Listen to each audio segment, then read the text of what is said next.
Hello, there we go. All right. The format for the next few minutes is we're going to hear from one of our sponsors, and then we're going to show the video for Saugeen. And then after that, we're going to show the video for the SLAM and the Young Carpenters and their program. And then Ziggy will kind of highlight more in depth from yesterday's awards presentation, which was a great night. And so right now I'm going to call up, what? Oh, I was just going by the time, right? Okay, so the other sessions are running over. I guess we'll wait.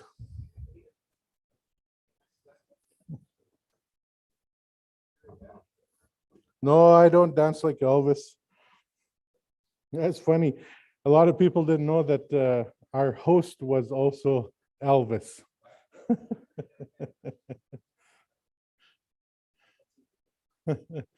Today, I'm sure he's deputy chief of NAN.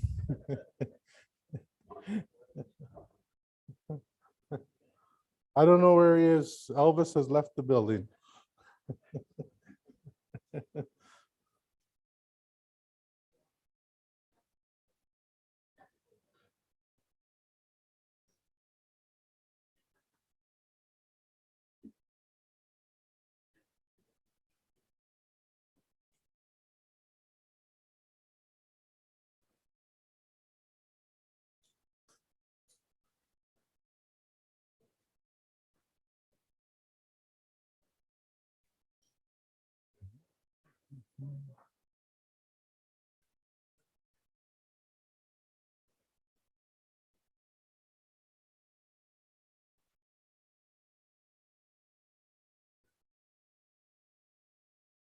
Oh yeah, the other thing on your agenda, the AGM is not going to happen.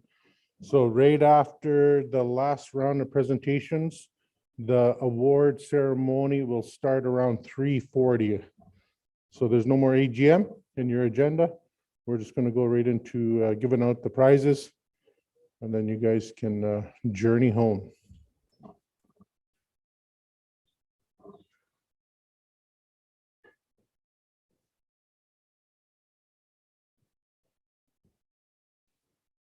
Are the other sessions still going, Bruno?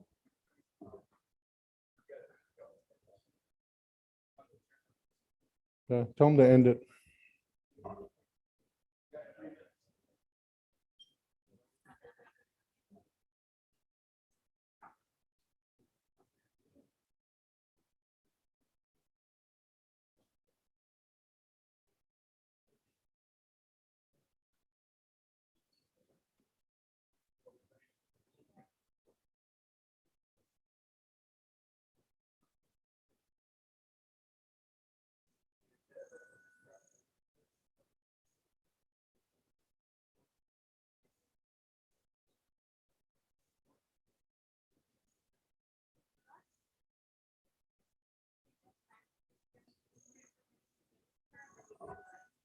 Okay, we'll start in a minute.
Oh yeah.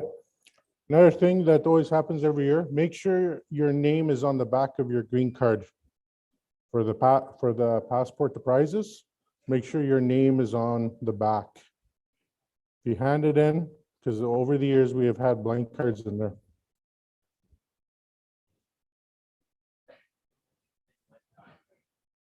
I believe so. I think you can only win one time just by looking at the amount of prizes.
All right, let's get going here. So we're going to hear from one of our sponsors, First Nation Financial Management Board. If you guys can come up, or one of you, whoever's doing the presentation, please come on up and tell us how much money you're going to give us, capacity builds. All right, guys, if we could listen up here, we'll listen to some of our sponsors. Thank you.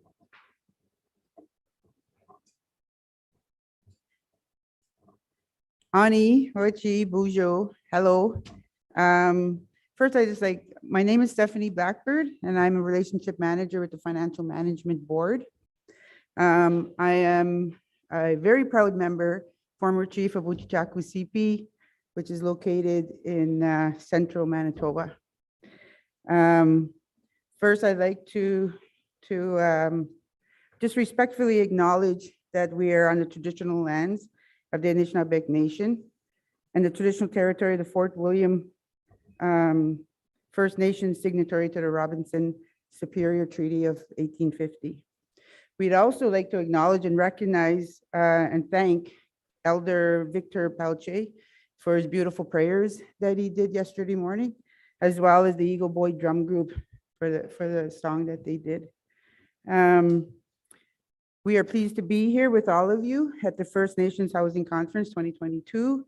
20 years of building First Nations, something I love to hear. It's a wonderful thing, fully support. FNB is a standards and certification body that can support your nation on its journey to setting up or enhancing your good governance, finance processes, policies, those kind of things. We're here to support you on that journey. And that will help you, of course, at the end of the day, hopefully have a really smooth running finance office, First Nation, to allow our leaders that opportunity to better service their communities. Our services, this is the wonderful part I love. Our services are free to the First Nations, no cost. So we come in and provide these services to you. All you gotta do is invite us in. Our services include tools and resources to help improve the socioeconomic conditions and the long-term quality of life for our nations. It was great to meet all of those that came to our booth yesterday to come and say hello and find out some of the services that we're able to provide. If you want, you can contact any one of us. Right now, I'd like to introduce two of my colleagues. I service the northwestern part of Ontario, and I'll let my colleagues introduce themselves. Miigwech Stephanie Kanuia, Jason Pelche Dijnakas, Weequem Kong Donjaba. My name is Jason Pelche, and I come from the Weequem Kong unceded territory.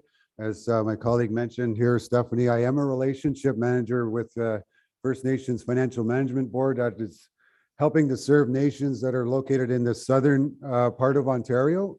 And, really happy to be here with you today. And what a great conference. Hope you all, made some good connections, networked and attended the many workshops. Some of those I've seen were pretty cool. Those building challenges, really good work.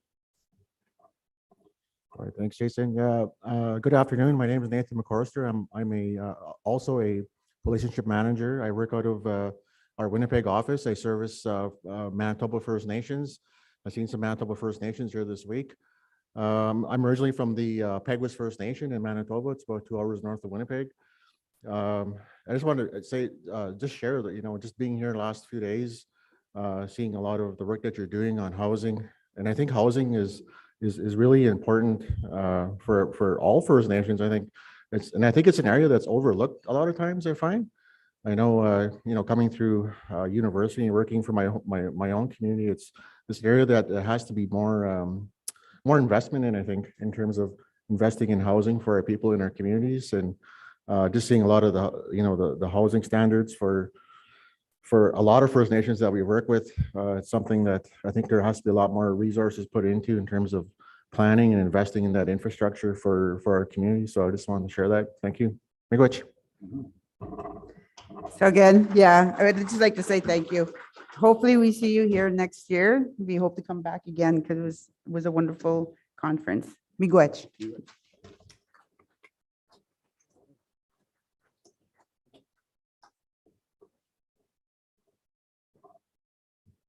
All right, thank you. Okay, so now we're going to go into the video. Sagin, First Nation, I believe.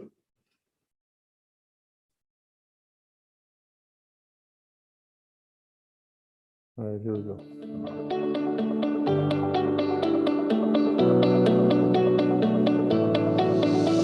The Sagin First Nation can be found on the shores of beautiful Lake Huron at the base of the Bruce Peninsula. Their Ojibwe heritage is rich in color and expression.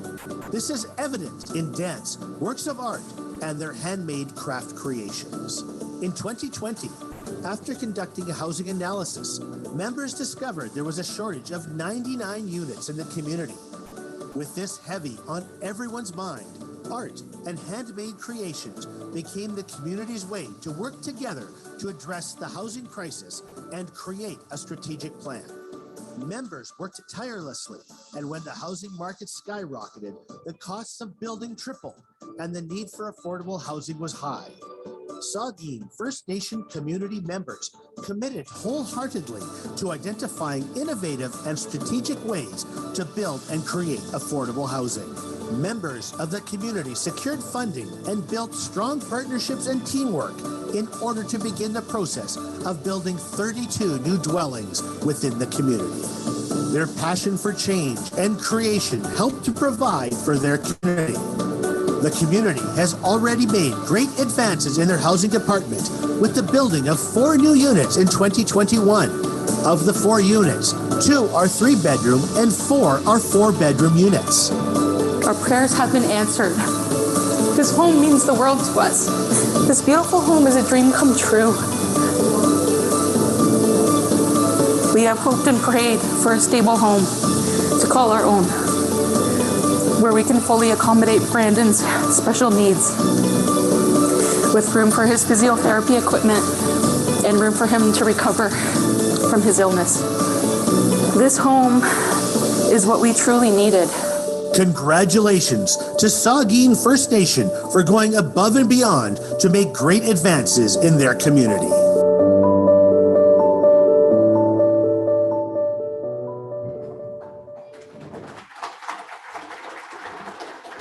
All right. Well, it's too bad they couldn't make it here. But again, another great project. Looks like they completed and building more houses. That's great. So now we'd like to move on to the slam video. And then after that, we'll call upon all the young guys to come and say their personal speeches. So I hope you guys have your own speech you have prepared, right? Or is it just Ziggy? No? Okay. All right. Let's have the video.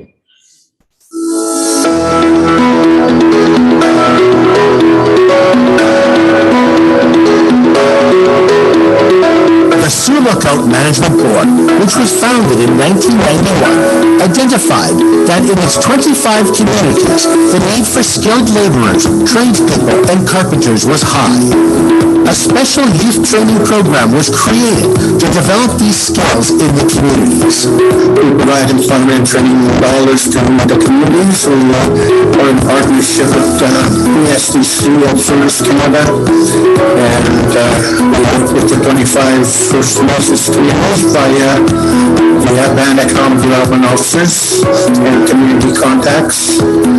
So we've been busy and also been expanding as AMT, most notably the carpentry density program in that sense. The project was developed through research, statistical data tracking, and needs-based analysis of Indigenous communities. It was quickly discovered that the cost of educating trainees was high, as each trainee required travel funding, training pay, and hotel accommodations. It'll really benefit the community of Hudson. I mean, with the business that we do with them, and also with the town of Sioux Lookout, the businesses that we, like the local suppliers, we get our materials and supplies from them, and also the young people that are on the program. Some of them have been there 3 years now, and the skills, the training that they get from the programs will be useful for them once they go home. Some of them are thinking of going after the provincial exam to get their CFQ or the Red Seal designation, but that's in the works. It's not going to happen right away, but as they progress on, get more hours, get more training, and they'll be able to be comfortable to pursue those designations. On June 8th, 2020, the first residential unit was completed, a 2,304 square foot unit with 3 bedrooms, a living room, 2 washrooms, laundry room, and a kitchen. At the beginning of August 2020, clearing and land preparation for the second residential unit had begun, and by August 18th, the project started with 6 trainees with Red Seal carpenter instructors. The second residential build was completed in March 2021.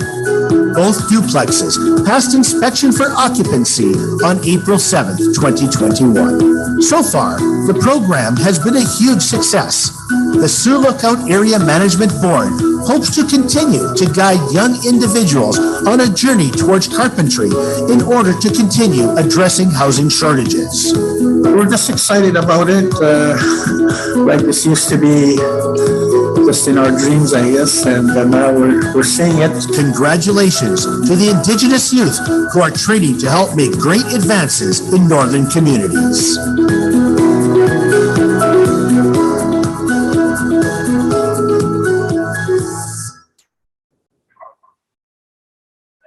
Let's see how the slide show. Okay, Ziggy, he always emails me last few years. Are you guys having a housing conference? Yes, we're having a housing conference. When is it? I don't know. We'll tell you. You're on the email list. And then also, me and Clarence, we helped out. We provided some training a little bit a couple of years ago, and we also saw some of the units. And these young guys are always proud to show off their work. Very few mistakes. No mistakes. No mistakes. But I'm sure the municipal inspector has passed you guys with flying colors. I think he's also in attendance here too. So the other thing we're missing up here is the clicker for the projector.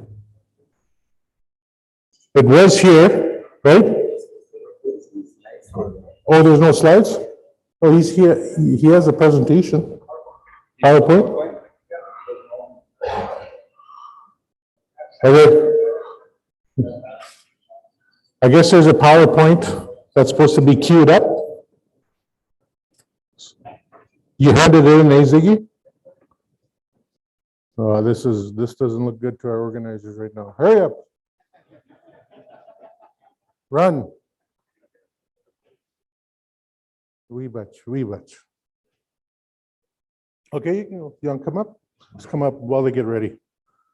Just so they're not always looking at me. They can look at us together.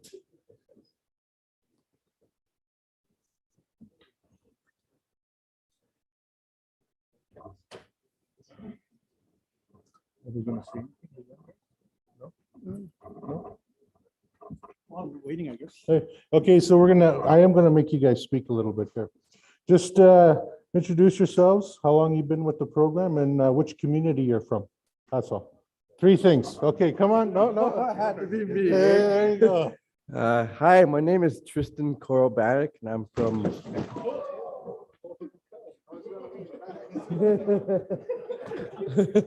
You okay? I'm from Muskrat Dam, and I've been with the program for 3 years.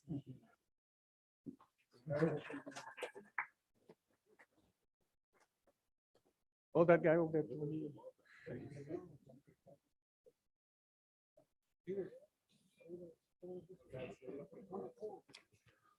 All right, who's next? Come on up.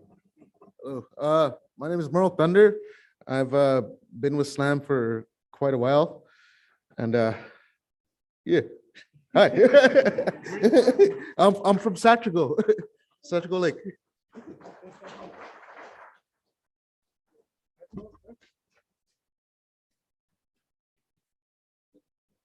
Hi, my name's Ryan McDonald. I'm from Eagle Lake. I've been working with Slam, well, just the starting of this month, and yeah, I'm really having fun with them. Right.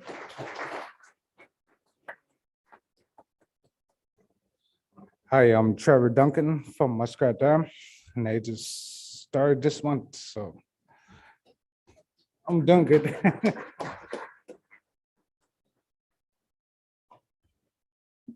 Hello, my name is Peter Hudson. I'm from Big Trout Lake, and I just started this year too, and I'm looking forward to learning more from this program. Hi, Josh Tate. It's a good experience for me to come here. You know, I didn't know other people are doing the same thing we're doing, but I didn't know that. But what I want to see is my mom's 81 years old, eh? And, I want elders' homes on up north. That's it. Like you can build houses all you want, right? But I want a home for my mom on a res. That's it.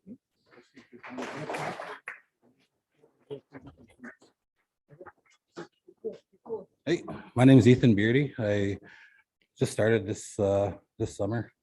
And it's been a good learning experience, and it's a good program that my dad here, Ziggy, that put together, and I like it.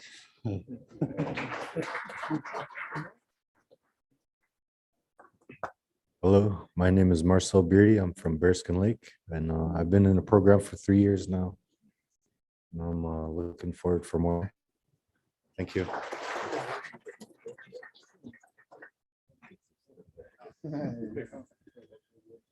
My name is Michael Goodman. I live in Sandy Lake and with Slam for 3 years. Looking forward for many more.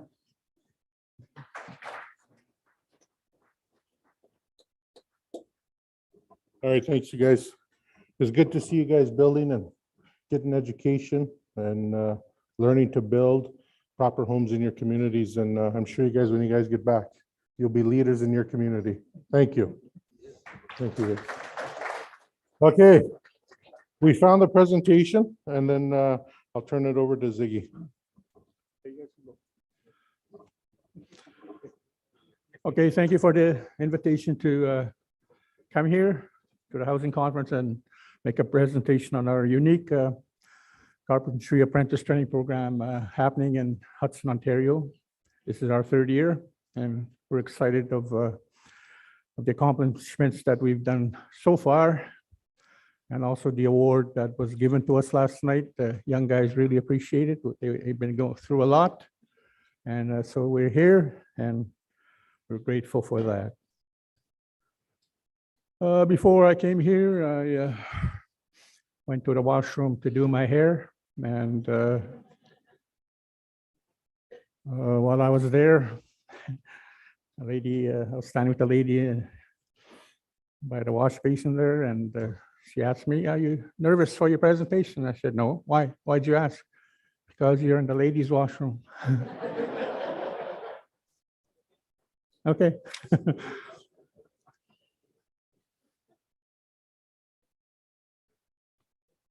Okay, my presentation is on the carpentry apprentice training program we're running, as I mentioned, in Hudson, Ontario. My name is Ziggy Robert Beardy. I'm the SLAM Assistant Coordinator. SLAM means Sul Lookout Area Aboriginal Management Board. And how this all started was, I always had a dream of having some sort of trade school in our area, especially in Sul Lookout, and it looked impossible until one day I went to a labor market meeting with ESDC in Gatineau, Quebec, and we were hammering out our 10-year agreement with the government. And I remember one lady got up and gave a presentation on the terms and conditions and the embodiment of the agreement. And there was a certain section that she touched on that really sparked an interest in me, and that was under innovative approaches. Basically, she said, you know, we have come this far, and now it's time for you guys to take control of your employment and training needs. You're the ones that know your area. You're the ones that know your community. Now we're just giving you the money to do whatever you want. And I remember sitting there and I couldn't believe it. So after the meeting, I went to see her and I said, is it true what you just said, that we can do whatever we want, you know, with our employment and training dollars? And she said, yes, as long as you follow the terms and conditions of the agreement. So I went home, and that weekend I hammered out a budget and a training plan, training program. And the next following week, we had a board meeting, and I presented to the board, and I think almost all of them had a heart attack because they couldn't believe that, you know, we could run such a program. And so we started about 4 years ago. We brought 16 young people here. We partnered with Liona 607 to do a construction craft worker training program at their facility here. And 10 completed the program. And then we used those 10 to start on the 4-year carpentry apprentice training program.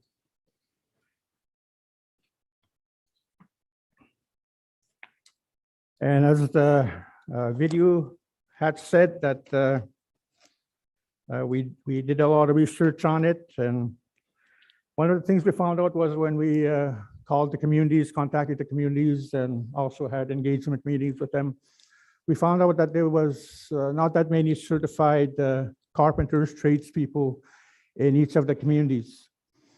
And they had skilled people. I mean, people have been building houses for years upon the reserves, but nobody had the papers. And so that's one of the reasons why we decided to run this certified training program for young people. And also there was a conference that took place in Sulakot one time, talking about the housing crisis, lack of accommodations in our town of Sulakot.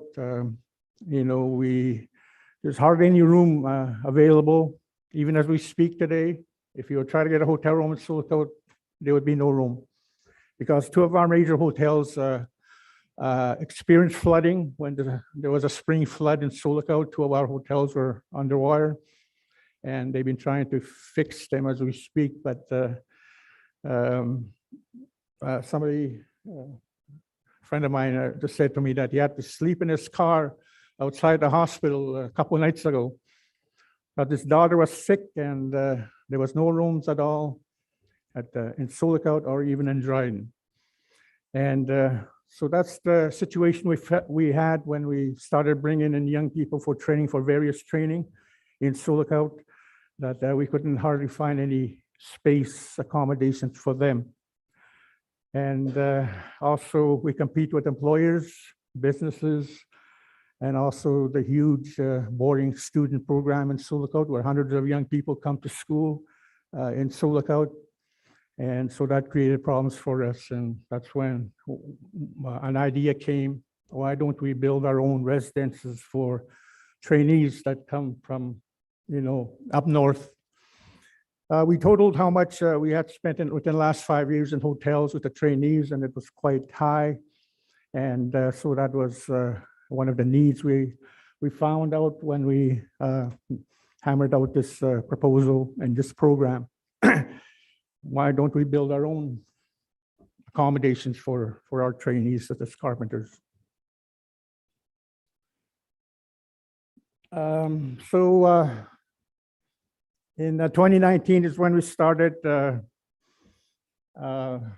development of our carpentry training and construction program to create our own housing, for our trainees.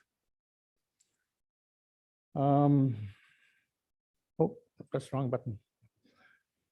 And also we hammered out curriculum, a four-year curriculum using the Ontario Colleges of Trades curriculum for general carpenter levels 1, 2, and 3. And this is the standard curriculum that's used in other colleges as well too. So we felt that this was a good curriculum for us to follow. And basically, level 1 is about, safety materials, basic stuff, safety materials, tools, plans, specifications, codes, reading of blueprints, and residential estimating, calculation, and layouts. And we also got assistance from Seven Generations Education Institute. They did the Canadian Carpentry Mass training for us, in which we had classroom instructions for the trainees, for the 10 carpenter trainees. And that was quite a work in itself, because all of these young people here have different levels of education. And some, had graduated grade 12, some lower. So try to get everyone to come to a certain level was quite a task. The teachers spent quite a few time, specifically with about 3 of them that were really low in their math. But everybody was brought up at the year end. So we're thankful for that they can now use measuring tapes Um, um, So, so it's not all just going outside and building a house. We do a theory as well too, classroom time, and the we're trying to stay with the 80-20 percentage, 20% classroom training theory, reading of books, textbooks, and 80% working outside. And our days at the beginning were, classroom in the morning and working outside on a building in the afternoon. We negotiated with the town of Sioux Lookout to get land. And the town of Sioux Lookout informed us that there was some land in Hudson. It's about 20 minutes from Sioux Lookout. And they said, this would be an ideal place. It's semi-remote to build, your structures. And I remember going there at the beginning. There was a bunch of us that went and took a look at the land. And when we got there, I said to the group, are you sure we came to the right place? This is a junkyard. And they said, yeah, this is it. And as you can see, there was derelict buildings, all over the property. And we had looked all over the town of Sioux Lookout and couldn't find anything, couldn't find any land for a good price. So finally, we said, okay, let's buy the land. Besides, we're only getting it for $1 anyway. So we bought all this land for $1. And so we began to clear all the land. I mean, all the derelict buildings and what have you. We had to remove them. And so we made some headway, but not all of it. But gradually we took everything away. So then we got a portable generator, not a generator. Yeah, a portable generator to power that thing up, but a portable trailer, and to house, these young people to stay and start building the buildings on the land there. But that trailer wasn't really well suited for cold weather. When the cold weather began to set in, we found out that we had problems with that trailer. Like there was not enough power when these guys tried to hook up their portable heaters that would knock off the power in the middle of the night in minus 35 degrees. I remember I get a call from one of them, said, "We're cold, do something." In the middle of the night.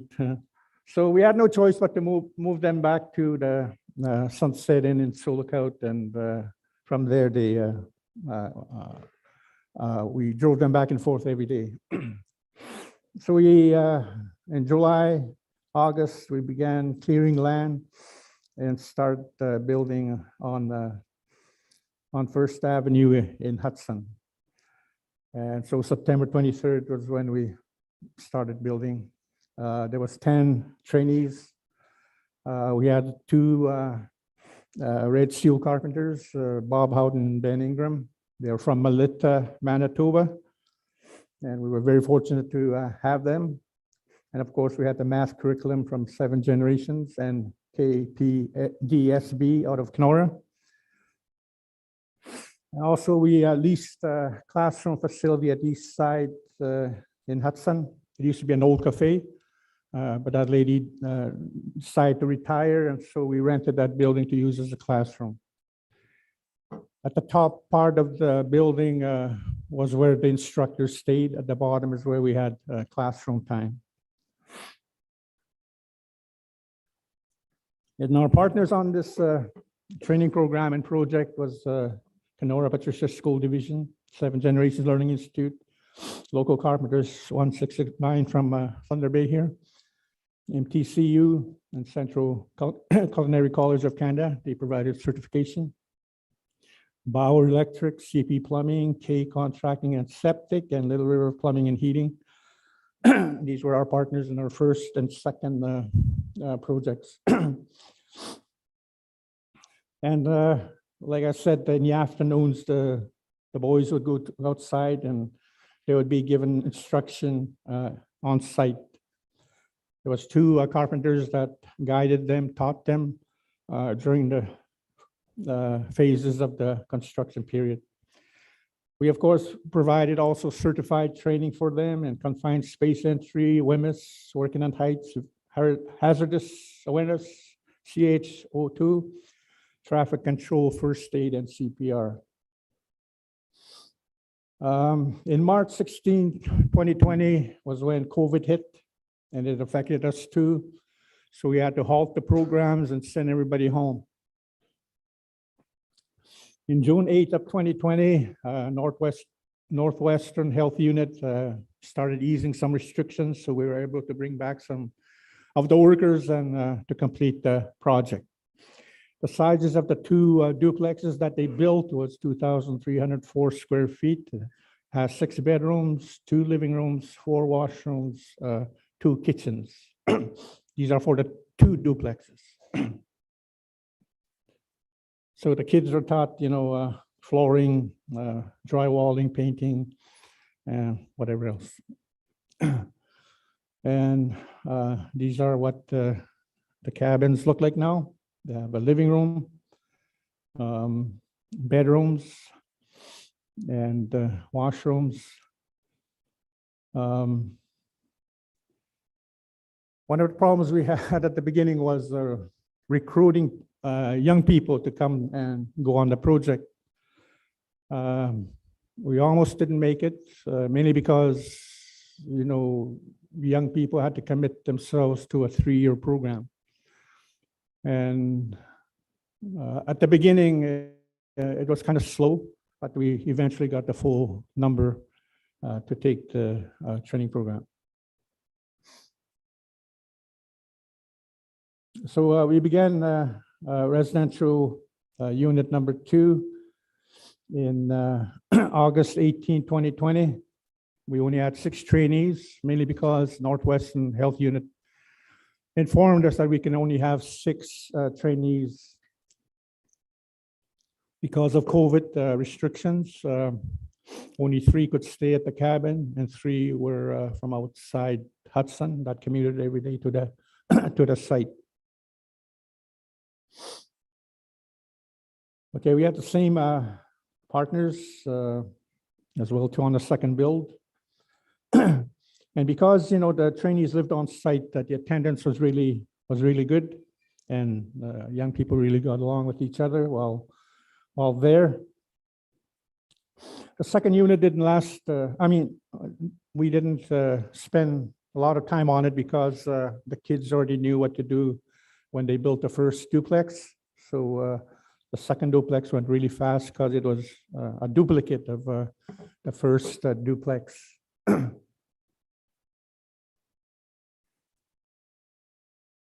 And the trainees that stay on site have to cook their own food.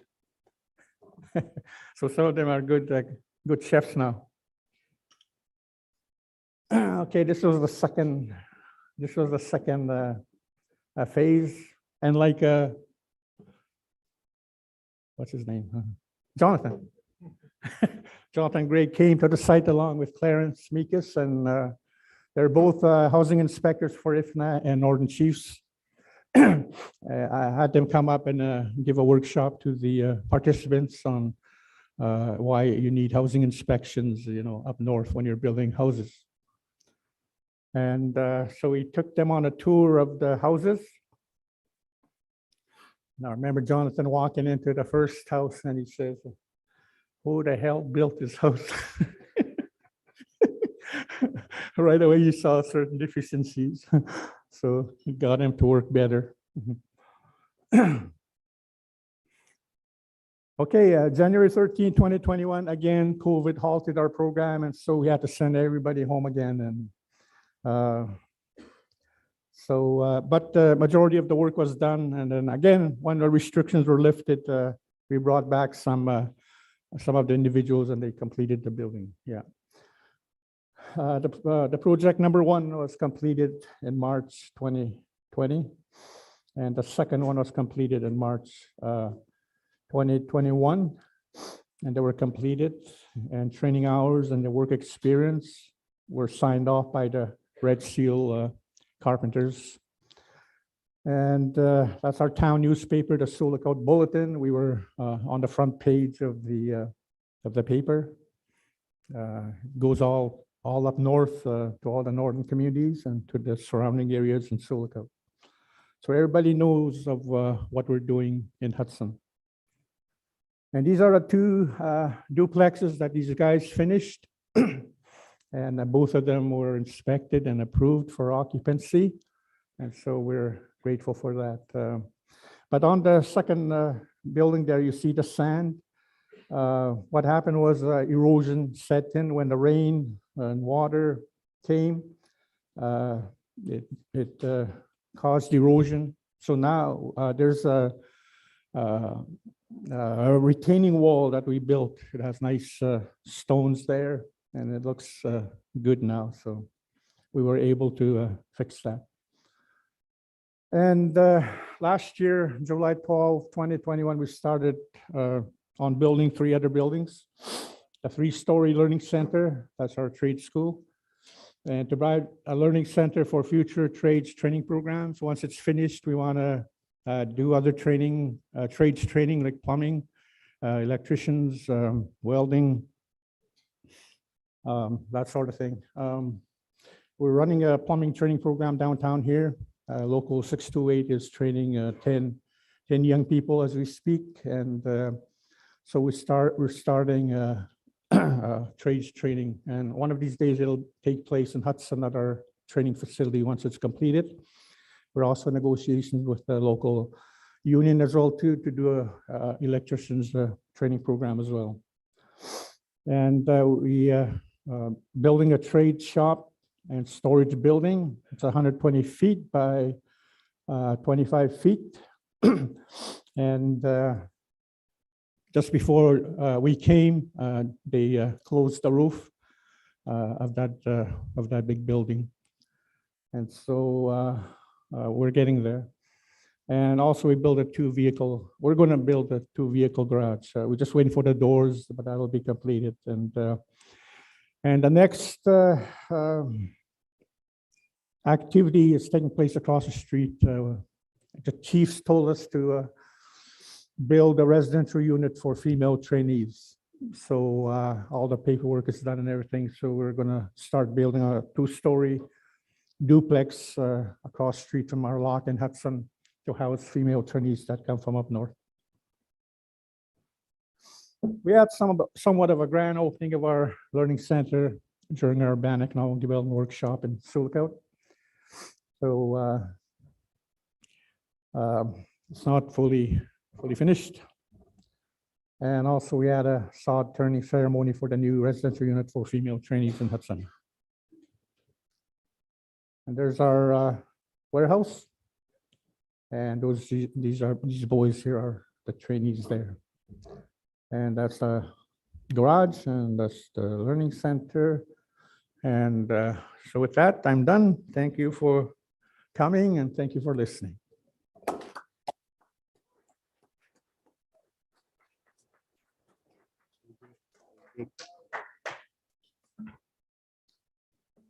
Okay. Thank you, Ziggy. Yeah. Good job, guys. Buildings look good. You know, I was teasing you when I showed up there, eh? Okay, so that's it. Don't forget, go to your last session, fill out your surveys, and then when you come back after the last session, just come in here, put your green cards in here, and then we'll go into our closing ceremonies after the next thing. So enjoy your health break, and we'll see you guys back here after your next session. Thank you.